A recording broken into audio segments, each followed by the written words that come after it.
So I've been getting quite a few questions on how I mount downriggers to my Hobie kayaks. So today I'm going to show you what I do on my Hobie Outback. So I use the Scotty 1060, which is a great manual downrigger. It's got 2 feet per crank and line counter and nice brake and everything. So here's what I came up with. I used a 3/4 inch piece of marine board. And I use the Yak Attack T-nuts and knobs, and then I've just got the Scotty base. And I'll show you, I do something rather than having it go straight out from the side of the boat. I'll show you something that I do here that makes it quite a bit easier, I think, using the downrigger on the kayak. So basically take these 2 T-nuts slots,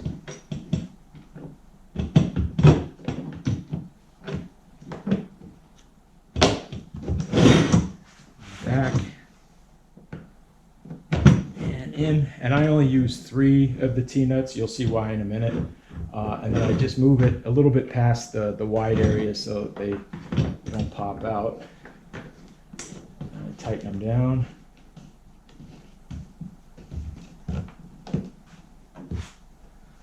And then I just slide, and this is why I don't have one there. 3 is fine. I can pick up the kayak with that. So.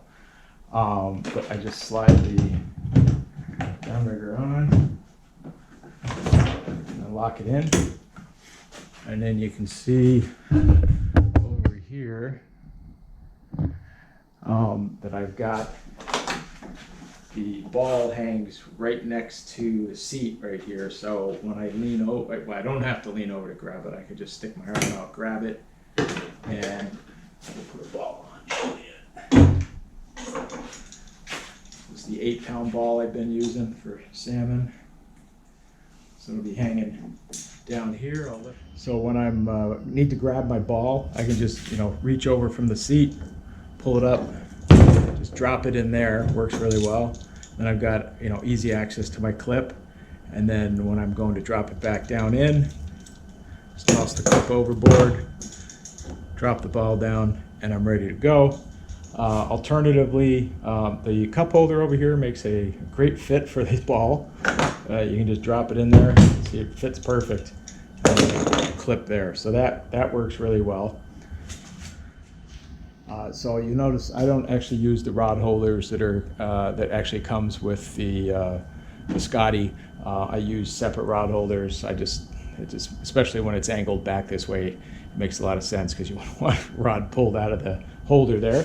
So I just use a Hobie mount. I use the Hobie rod holders on the generic H-rail mounting plate. Put that on over here, dump it in, and I got my Hobie rod holder. Grab that in like that, and then actually pull it out.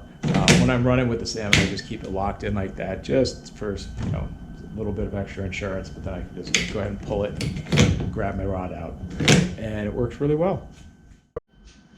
So one thing that you probably can't tell from the video without sitting in it is the brake on the Scotty.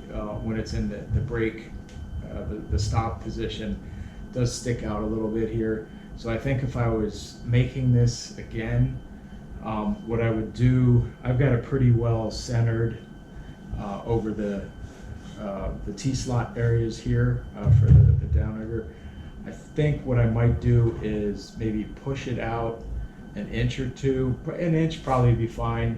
It doesn't really, it gets close to my leg, and I have to lift it a little bit when it's sticking out this way a little bit. But obviously when it's back here, it's fine. So I think moving it out an inch or so, so it's overhanging the side of the boat just a little bit, would work a little better. Is it annoying enough for me to remake another one and spend the money for more plate? No, not really. But if I happen to come into some, then I'll probably redo it. But other than that, it's worked great.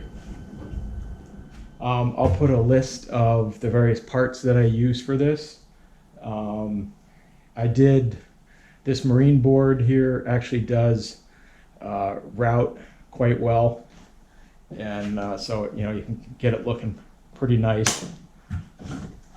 And the other thing is if you have some Forstner bits, which are kind of required to help recess the nuts for the Scotty plate here. You can see right here I've got the nuts recessed so they're not scraping all over everything here and getting in the way.